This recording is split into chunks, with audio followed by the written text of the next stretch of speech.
Buenas tardes, mis apreciados alumnos de la materia Historia 2. El día de hoy vamos a tener la sesión sobre el movimiento de diseño de Gestil y o neoplasticismo. Cuando hablamos de este tipo de movimientos de diseño, fueron movimientos que se dieron después, antes, entre y luego de la Segunda Guerra Mundial. Los movimientos de diseño fueron afectados, fueron formados, digámoslo así, por los acontecimientos sociales, políticos, económicos que imperaban en Europa para aquella época. Es importante tener presente de que para ese momento, en los momentos de las guerras, ¿verdad? Entre guerras, se estaba librando un cambio sustancial de los paradigmas sociales y políticos que imperaban en la Europa hasta el momento, donde se estaba saliendo de lo que fue la época feudal, ¿verdad? A pasar a una hegemonía de grupos minoritarios que asaltaron el poder político y social en la Europa de esa época preguerra, Primera Guerra Mundial, para luego esa hegemonía pasar a manos de un dictador en ciertas regiones de Europa, como en el caso de Alemania, Austria y los países que fueron dominados en aquel momento por el neonacionalismo que surgió de un movimiento social dentro de una Alemania que estaba devastada por la Primera Guerra Mundial y que fue apabullada por los convenios internacionales que se formularon para mantenerla sitiada por la misma característica bélica que ellos presentaban. Eso trajo como consecuencia un reagrupamiento, ¿verdad?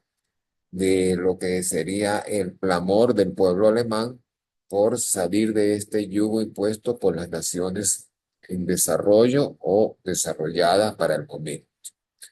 A partir de esto, pues surgen movimientos artísticos en diferentes partes del mundo, de Europa, digámoslo aquí así. Aquí en Norteamérica, pues hubo un desarrollo más de la parte de diseño, fue el desarrollo industrial, que a la par también fue llevado ¿qué? A un diseño muy a lo industrial, muy llevado de la mano con lo que serían los preceptos de los industriales que estaban floreciendo para la época con la implementación de que del sistema ferroviario, las grandes fábricas de acero que empezaron a formarse, la invención de la electricidad, hubo un sinfín de descubrimientos, digámoslo así, o de creaciones en América del Norte que empezaron a dar una cierta hegemonía a nivel industrial y a dar ya la caracterización de país con cierto dominio mundial como el que vemos en los actuales momentos. Pero vamos a concretarnos en lo que sería el neoplasticismo digestivo. Este fue un movimiento que nace en los países, digamos, del Benelux. Esos son países como Bélgica, Holanda, Dinamarca, y también estaban incluidos parte de lo que sería eh, los países más llevados al norte, los que limitan en el mar Báltico con Rusia, como sería eh, Suecia y, perdón, Suecia no, como sería la Dinamarca, es así, y el otro país sería Finlandia, ¿ya? Y todo este tipo de naciones que están más cerca del polo. En el caso del neoplasticismo y del digestil, se concreta específicamente en Holanda y Bélgica, y es un movimiento de diseño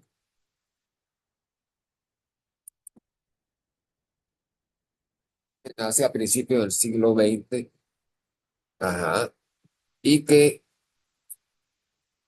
consigue conservar cierto clima de paz dentro de lo que era la Europa en ese momento. Los Países Bajos pues estaban dentro de lo que sería una especie de neutralidad, no estaban integrando las rencillas bélicas que se estaban dando entre lo que era Europa, presidida por Inglaterra, Francia. ¿Para qué? Para sacar del poder que fue tomado a la fuerza por Hitler y el neonacionalismo. Ellos estaban de un lado más neutral, como decir España. ¿Qué pasa con esto? Que ahí se empezó a gestar este movimiento que en el tiempo fue de gran valor por la estética que produjo ante lo que se estaba dando. Era un movimiento de estética muy limpia, de utilización de líneas rectas, colores, los colores primarios eran los basados en la cartela de ellos de colores, ¿verdad? En los pantones, ellos tuvieron una gran significancia dentro de lo que fue el racionalismo como tal en el modo del pensamiento a nivel artístico. Prueba de ello vemos los murales y vemos el tipo de mobiliario que ellos produjeron para el momento, que a pesar de trabajar con las líneas rectas y verse esos elementos tan rígidamente compuestos, al momento de su uso, al momento de su interacción del usuario con dicho producto, objetos o obras de arte, se notaba la riqueza formal que daban, que se daban en ellos estos productos, estas obras de arte, que expresaban al conglomerado. Ya hemos hablado de lo que fue el contexto histórico al momento de la aparición de estas disciplinas, y entonces podemos decir que la fusión entre disciplinas es la que proponía Digestil. Se manifestaba a través de una revista con el mismo nombre. La publicación abogaba por un estilo artístico innovador. La pintura se convirtió en arquitectura, las artes aplicadas en escultura y el diseño empezó a ser considerado arte. Las formas se reducen a líneas horizontales y verticales, pero dominan luces de colores primarios, lo que yo acabo de comentarles anteriormente. Todo esto se estaba dando en contra de lo que estaba proponiendo Hitler y la Alemania nazi, que era el retomar de lo que era el neoclasicismo. La retoma de esto, ¿en qué aspecto? En la formulación de obras arquitectónicas de gran envergadura, magnánimas, donde se veía la fuerza del dictador, el dominio sobre las demás comunidades o países que tenía él visto en forma fehaciente en esos monumentales obras de arquitectura y de diseño, igual de diseño industrial. Entonces, esta gente que estaba en países que no estaban participando en la guerra, pues trataron de dar un manifiesto de diseño que fuera rompiendo con esta hegemonía que se estaba tratando de aplicar en la Europa dominada por los nazis. La geometría forma funcional. Este movimiento se basa prácticamente sus postulados, su riqueza compositiva y funciona en la forma de la geometría, en la forma del cubo, la forma del triángulo, la pirámide, de los objetos o modelos que están inmersos en esta tipología.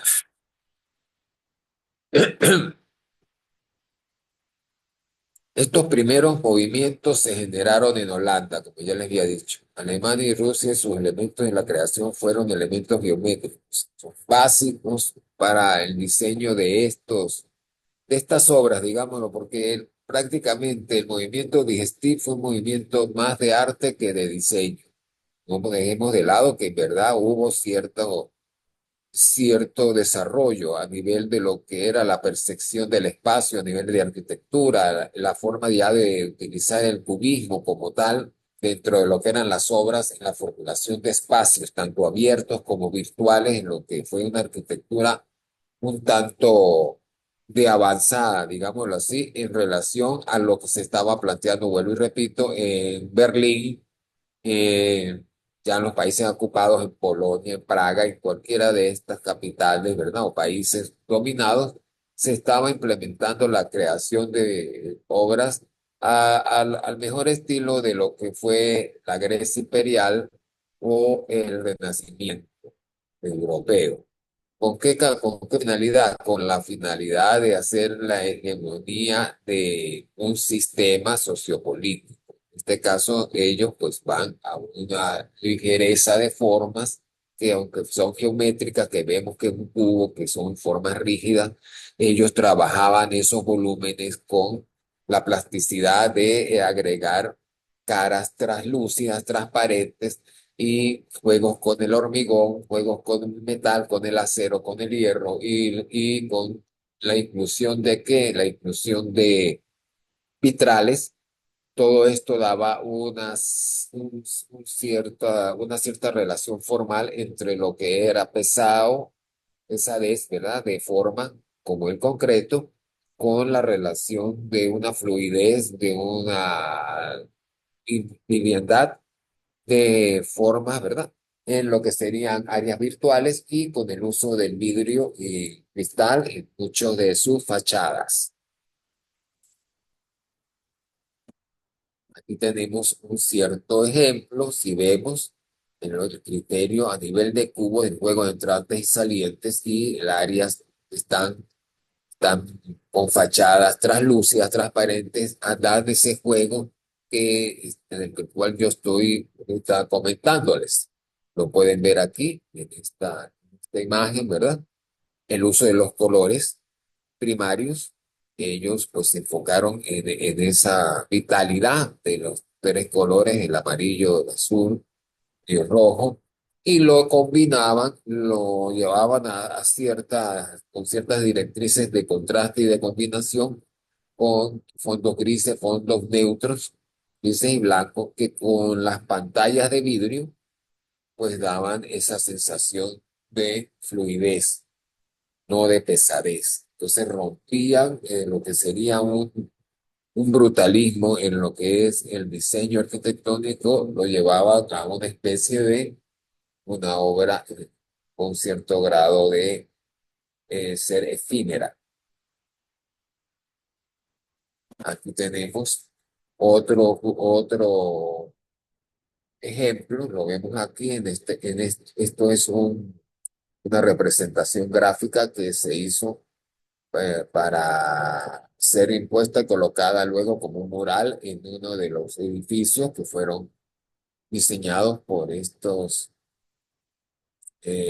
pensadores de lo que fue este movimiento de digestivo. Y aquí, como lo dice, el grupo se expresaba bajo la estética de la máquina en su economía de recursos. Lo de ellos eran líneas rectas, pero tratando de dar cierta sinuosidad. Aquí vamos con uso de colores negros, neutros como el blanco, el negro y los grises. Con ángulos y formas rectas, trataban de llegar a una imagen sintética, contando con un mínimo de elementos y recursos. En Alemania a la Bauhaus y en Rusia al constructivismo. O sea, ellos fueron, como decir, los pioneros de lo que ya después veríamos nosotros dentro del diseño industrial como los fundadores del diseño industrial que en la actualidad poseemos. Fueron los integrantes de la Bauhaus, Walter Gropius, Kandinsky y otros personeros. Mohali y hay varios que tuvieron que ver con los principios del buen diseño alemán, del cual surge la escuela de la ULM. Es importante tenerlo presente, que el Digestil es, como decir, los patrocinantes de estos nuevos pensamientos sobre el diseño y la composición a nivel ya de industria, de producción de objetos a nivel industrial, donde los objetos, a pesar de poder tratar de verse como obras de arte, tenían que ser objetos con cierta frialdad y tener la estandarización de vida para poder ser producidos a gran escala. ¿Qué es lo que diferencia al diseñador ingenuo, que sería el diseñador de obras únicas, de los diseñadores industriales que diseñan para la gran masa, para la masa emergente que se estaba dando primero en esos países que estaban saliendo de las guerras mundiales y que estaban conformando las grandes ciudades, donde la parte industrial pues tomó la batuta y se trajo a la población rural a hacer vida activa dentro de las ciudades, proporcionando ciertas áreas alrededor de lo que eran las ciudades principales, donde iba a estar ubicada esa población. Esos sitios se llamaban guetos. Y ahí pues estaba haciendo vida la nueva población emergente, la nueva clase social emergente que estaba ávida de producción de objetos para poder conformar sus hogares, para poder tener la capacidad de hacer actividades de forma más ordenada y más fácil. Al hablar de esto, pues estamos hablando ya de estos movimientos como la Bauhaus, que van luego que estamos nosotros ahorita haciendo estudios, que es como patrimonio cultural, digámoslo así, de lo que fue el inicio del diseño industrial como tal. Ahora vamos a ver ciertas obras y representantes. Aquí tenemos a Piet Mondrian. Él sostenía que el arte debía implicarse en la producción de imágenes de objetos reales, sino debería expresar únicamente lo absoluto, lo universal, que se oculta tras la realidad. Prácticamente ellos eran artistas del surrealismo, pero en el caso de lo que es esta corriente de diseño, el surrealismo estaba hecho en base a qué? A líneas rectas. Aquí podemos ver en los comienzos de Piet Mondrian, aquí hay una obra de él, un dibujo de acuarela sobre una vegetación perdida que él llamaba. Y fíjese el cambio que él dio de esta representación a lo que es este vitral, donde hay una composición de rectángulos con líneas que no terminan en lo que sería el marco completo de la obra. Y, y cuando nos damos cuenta, la composición es muy ortogonal. Esto rompe grandemente con lo que tenemos arriba en esta imagen, que era ya, aquí estaba más influenciado Edmond Drive por el movimiento Art Nouveau, que era más naturaleza, eran líneas curvas, fue el movimiento que se dio también en Europa, antecesor a lo que es el movimiento que estamos en estudio, que es el Big Steel, ¿verdad? O otro de los representantes es Mies van der Rohe, perdón. Si nosotros vemos la composición, esta es la entrada al aula magna de la universidad allá en Suiza. Si ustedes se ponen a ver el cielo raso aquí en la imagen, fíjense de que hay la misma composición en forma ortogonal de cuadrados, rectángulos, con los contrastes entre rojo, negro, blanco, amarillo. En el piso incluso vemos aquí lo que sería el pavimento, ¿verdad? Trabajado en forma de granito. Ellos siguen con esa composición. Y si vemos lo que sería aquí en este póster, estamos viendo, ellos también tuvieron bastante relevancia en lo que fue la producción gráfica. Se ve el tipo de letra que ellos estaban utilizando, que era una letra muy simétrica, era una letra muy rígida a nivel de su forma, utilizando los ángulos rectos y en lo que hacía la diferencia sería que serían los grosores entre un signo y otro. Aquí tenemos otro representante formal de este movimiento que es Thierry Thomas Rivet. Él era ebanista de profesión que heredaba de su padre. Se graduó de arquitecto y dedicó al diseño de muebles. En esa época se realizaban los trabajos más representativos, como la famosa silla roja azul, que aquí la tenemos. Usted la ven y esa silla a simple vista se ve muy pesada, se ve muy agresiva, digámoslo así, para el uso, pero los que han llegado a interactuar con el modelo y han sacado réplicas, ¿verdad? Los ángulos que tiene para la buena postura del cuerpo humano, ¿verdad? Para las alturas exactas, dan como consecuencia que por más que se ve que son trozos de tabla, diría cualquier persona ignorante, ¿verdad? Al ver estos perfiles, estos paneles en esta perfecta distribución compositiva a nivel ergonómico, empezamos a ver el término de ergonomía y al nivel también de lo que sería la monocromía que tiene, multicromía, perdón, vamos a tener un buen descanso dentro de un ámbito que a pesar de demostrar una fiereza a nivel volumétrico, no lo es. No lo es por lo que los puntos que hemos tomado en cuenta ahorita en consideración, que fueron parte del diseño de este creador de esta obra. Y aquí vemos arriba la vivienda de él, que todas en base al cubismo, tiene ciertos detalles en líneas horizontales y verticales dentro de un ámbito de concreto, los vitrales, las terrazas y líneas de tanto en vertical como en horizontal que rompen con lo que sería la hegemonía cúbica para poder dar una plasticidad al elemento arquitectónico que le va a conferir, ¿qué? Le va a conferir esa fluidez que ellos expresaban en obras tan tectónicas, tan de piedra, digámoslo así, por el material que ellos usaban prominente en sus paredes, que sería el concreto armado.